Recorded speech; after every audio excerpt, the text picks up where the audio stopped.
What if one of the most dangerous military shifts of the 21st century did not begin with tanks, fighter jets, or aircraft carriers, but with drones? While much of the world focused on conventional firepower, Iran was building something cheaper, harder to stop, and far more adaptable. A system of pressure built in the shadows, one capable of changing battlefields, expanding influence, and forcing stronger enemies to rethink the rules of war. Because this is not just the story of military technology, this is the story of how drones became one of Iran's most effective strategic weapons. For years, Iran faced a military reality stacked against it. Sanctions, isolation, limited access to advanced Western systems, and constant pressure from more powerful rivals created a serious strategic disadvantage. But instead of trying to compete symmetrically, Tehran chose another path. It invested in asymmetric warfare. It developed missiles, proxy networks, naval harassment tactics, and above all, drones. Not simply as surveillance tools, but as instruments of intimidation, reach, precision, and political pressure. What emerged was not just a weapons program, but a doctrine, a way to project power without matching the enemy plane for plane or ship for ship. A way to strike, signal, exhaust, and destabilize with plausible deniability and lower cost. In this video, we are going to break down how Iran transformed UAVs into a central pillar of its military strategy, why these systems became so effective, and how they helped reshape the logic of modern conflict across the Middle East and beyond. Iran did not build its drone strategy from a position of strength. It built it from constraint. For decades, the country lived under sanctions, military embargoes, and the constant threat of confrontation with rivals that possessed more advanced air forces, better surveillance, deeper logistical networks, and stronger alliances. In a conventional war, that imbalance mattered. Iran knew it could not win by copying the military model of the United States, Israel, or the Gulf monarchies backed by Western systems. Trying to match them jet for jet would have been a losing game from the start, so Tehran looked for another route. Instead of asking how to dominate the battlefield in the traditional sense, Iranian planners asked a more dangerous question. How do you impose cost on a stronger enemy without fighting on their terms? That question became the foundation of a broader doctrine of asymmetric warfare, one built on patience, deniability, mobility, and psychological pressure. This is where drones stopped being secondary tools and started becoming strategic assets. At first, UAVs offered something simple but valuable: eyes in the sky. In hostile environments, that already mattered. Surveillance drones could monitor troop movement, map terrain, observe naval activity, and feed commanders real-time information without risking pilots. But Iran did not stop at reconnaissance. It understood something many powers learned more slowly. Once drones become cheap enough, scalable enough, and accurate enough, they stop being support systems and start becoming instruments of coercion. That shift changed everything, because a drone is not just a machine. In military terms, it is a message. It can watch without warning, strike without direct attribution, and appear in places where a conventional air force would be politically or operationally exposed. It can be launched at lower cost, produced in larger numbers, and used in ways that stretch enemy defenses over time. Against stronger powers, that matters more than prestige. It creates pressure, it forces reaction, it drains resources, and Iran began to build an entire operational mindset around that logic. Its drone program was not designed merely to destroy targets. It was designed to expand options, to give commanders tools that could harass shipping lanes, support proxy groups, hit infrastructure, test air defenses, shape regional escalation, and signal capability without crossing immediately into full-scale war. That made UAVs useful not only in battle, but in deterrence, intimidation, and influence. In other words, Iran found in drone something every constrained military power searches for: a weapon system that could punch above its weight. And once it proved that these platforms could survive, strike, and spread fear far beyond their cost, the balance of perception began to shift. Because now the question was no longer whether Iran had advanced aircraft. The question was how far its drones could reach. To understand why Iran's drones became so effective, you have to look beyond the aircraft themselves. This was never just about building flying machines. It was about building a system that could exploit weakness, multiply pressure, and bypass the strengths of more powerful militaries. A fighter jet demands air bases, expensive maintenance, trained pilots, spare parts, and a level of air superiority Iran could not reliably guarantee. A drone, by comparison, offered something far more practical, lower cost, lower risk, simpler deployment, and far more room for experimentation. If one was shot down, the political cost was limited. If one hit its target, the strategic message was enormous. That trade-off made drones ideal for Iran's way of war. They could be used directly by Iranian forces, but they were also perfect for a second layer of strategy, networked influence. Iran did not think only in terms of national firepower. It thought in terms of distributed pressure. Militias, allied factions, regional partners, and proxy forces could all become part of a wider military ecosystem. And drones fit into that system with dangerous efficiency.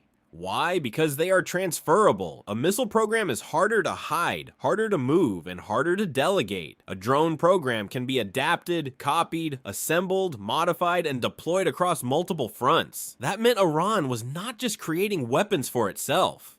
It was helping create an entire style of conflict where pressure could emerge from different directions at once, often below the threshold of open war. That is what made the model so unsettling. An enemy was no longer facing one centralized air force. It was facing a growing web of aerial threats, surveillance drones, loitering munitions, one-way attack drones, and systems designed not necessarily to win a battle instantly, but to exhaust defenses, create uncertainty, and force constant vigilance. Even a limited strike could have an outsized effect if it exposed a vulnerability, disrupted infrastructure, or sent a signal that nowhere was fully secure. And that is where military doctrine meets psychology, because the true power of these drones was not always in the size of the explosion. It was in the tension they created before impact, the radar operator scanning the sky, the commander unsure whether the incoming object was a decoy, a surveillance platform, or a weapon. The government forced to respond to a low-cost threat with high-cost defensive systems. That imbalance is one of the most powerful features of asymmetric warfare. Iran understood that every interception still carried a price. Every alert drained attention. Every deployment consumed money.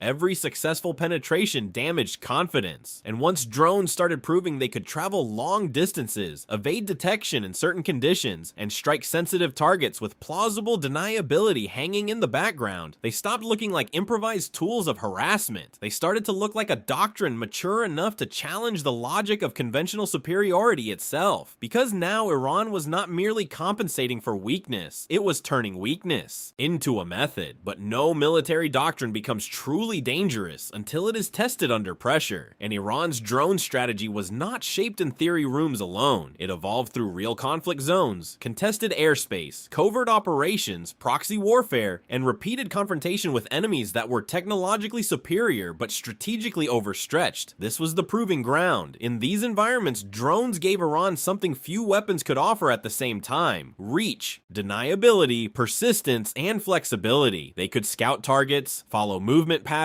support artillery logic, strike fixed infrastructure, and create just enough ambiguity to complicate direct retaliation. That ambiguity mattered. In modern conflict, the side that controls escalation often gains more than the side that simply fires first. Iran learned how to use drones inside that gray zone, not always as the weapon that ends the fight, but as the weapon that shapes the conditions of the fight. A drone can appear before a missile strike. It can assess damage after an attack. It can pressure an enemy into activating defenses, revealing radar positions, burning expensive interceptors, and exposing gaps in coverage. In that sense, the drone becomes more than an offensive platform. It becomes part of an intelligence cycle, a psychological operation, and a strategic trap. And that is where the doctrine grows sharper, because once drones are integrated into a broader military architecture, they start working as force multipliers. They help connect reconnaissance to strike capability. They extend the eyes of commanders beyond immediate front lines. They allow a state or its partners to threaten energy sites, shipping routes, military installations, and political symbols without relying on a conventional air campaign. That changes how power is projected. Iran did not need to dominate the skies in the traditional sense if it could make the skies feel permanently contested. It did not need to defeat stronger enemies enemies in a clean head-to-head confrontation if it could make every position, every convoy, every base, and every critical facility feel vulnerable. In war, vulnerability changes behavior. It slows decisions. It increases caution. And caution, when imposed on an opponent, is a form of control. This is why the drone program became larger than technology. It became a language of pressure, a way to signal reach without full mobilization. A way to support allies without deploying massive formations. A way to test responses, escalate carefully, or strike with enough force to create headlines without always triggering total war. And in a region already saturated with tension, that kind of tool becomes incredibly powerful because the battlefield is no longer just physical, it is also political, economic, psychological, symbolic. And the more Iran proved that its drones could operate across those layers at once, the more the world had to accept a hard reality. This was no longer a secondary capability built by a sanctioned state trying to compensate for its limitations. It was becoming one of the most effective pillars of its military influence. The next question was even more serious. What happens when a low-cost weapon starts reshaping the decisions of high-cost powers? What made Iran's drone doctrine truly disruptive was not just that it worked. It was that it forced stronger militaries into an uncomfortable equation. Every time a relatively inexpensive drone threatened a refinery, a military base, a radar site, or a shipping corridor, the response often required far more expensive systems to stop it. Surface-to-air missiles, advanced radar networks, combat air patrols, electronic warfare coverage, constant monitoring, and layered defense postures all had to stay active. That is the hidden battlefield of modern militarism, not just destruction, but cost imposition, and Iran understood that better than many expected. A state under sanctions does not need the perfect weapon, it needs the efficient weapon, the weapon that creates anxiety disproportionate to its production costs, the weapon that can be launched again and again until the enemy is forced to spend more defending than the attacker spends threatening. Once that cycle begins, the battlefield shifts from firepower alone to sustainability, patience, and strategic endurance. That is where drones become dangerous in a completely different way, because over time, they do not just attack targets, they attack confidence. They make military planners ask whether every vulnerable site is truly protected. They make governments realize that prestige platforms and elite air forces do not automatically solve the problem of persistent low-cost aerial threats. They expose a brutal truth of 21st century conflict. Superiority can be eroded not only by stronger weapons, but by smarter pressure. And Iran used that pressure in layers. One layer was physical, real strike capability against real targets. Another was strategic, forcing adversaries to widen their defensive posture. Another was psychological, creating a constant sense that escalation could come from above. With little warning and from unexpected directions. That layered effect is what turned drones from tactical assets into tools of geopolitical leverage. Because once a country proves it can threaten energy infrastructure, maritime movement, forward operating positions, or politically sensitive installations through indirect and flexible means, it gains influence beyond the battlefield. It enters negotiations differently, it signals differently, it deters differently. Even when it does not fire, the possibility that it could becomes part of the regional balance. And that may be the most important military lesson of all. Iran did not need drones to replace tanks, ships, missiles, or proxy warfare. It needed them to connect all those forms of pressure into one adaptable doctrine. A doctrine built not around symmetry, but around disruption. Not around matching the enemy system for system, but around forcing the enemy to defend too many systems at once. That is when the drone stops being a tool. It becomes a strategic language of power, and once that language is understood, the implications go far beyond Iran itself, because any state, militia, or armed movement watching closely can see the same lesson unfold in real time. In modern war, the side with fewer resources can still rewrite the rules if it finds the right pressure point. The real danger was never just the drone in the sky, it was the doctrine behind it. And that is why Iran's drone war matters far beyond one country, one region, or one battlefield. What began as a response to weakness evolved into a model of strategic adaptation. Iran looked at its disadvantages, sanctions, isolation, limited conventional reach, stronger enemies, and turned those constraints into a doctrine built on affordability, ambiguity, persistence, and pressure. That is what made its drone program more than a military project. It made it a lesson in how modern power can be built outside the old rules. Because the future of war is no longer defined only by who has the biggest fleet, the most advanced jets, or the largest defense budget. It is increasingly shaped by who can sustain pressure, stretch enemy defenses, create uncertainty, and force costly reactions over time. And in that environment, drones are not just supporting the battlefield, they are transforming it quietly, relentlessly, and in some cases, permanently. Iran understood that before many others